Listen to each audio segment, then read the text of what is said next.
cop has a job offer. A work placement? Not exactly. We access people's dreams. There's nothing quite like it.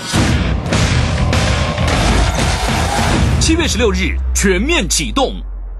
Sort of like my 10-year-old boy fantasies had come true. I was getting to literally fly and, you know, fight the bad guys. And his whole stunt team, Chris's whole stunt team, you know, he used Tom Struthers, the stunt coordinator, who was also worked on The Dark Knight.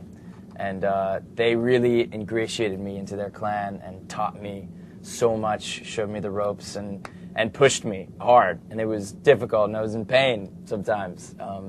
But it was well worth it. I had so much fun. When we shot in Alberta in the mountains, that was definitely probably the most extreme location I've ever worked in my life, just because of the altitude mixed with the wind, you're on a cliff, and you know, that kind of was really crazy, but exhilarating, and looks incredible in the film, and just a very surreal place to be filming a movie.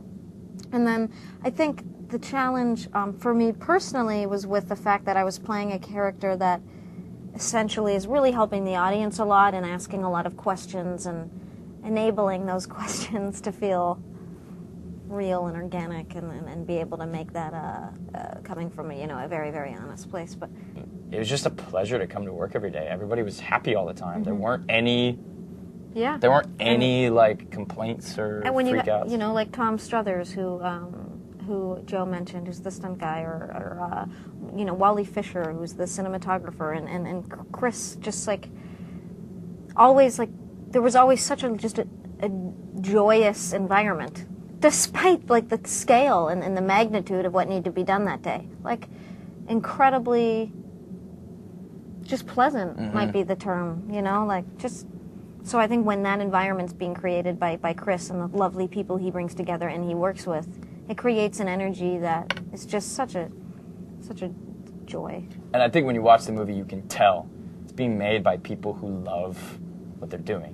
They're not just doing it for the paycheck. They're not just doing it because they'll be famous or whatever. Everyone's there because they're in love with it, and I think it shows.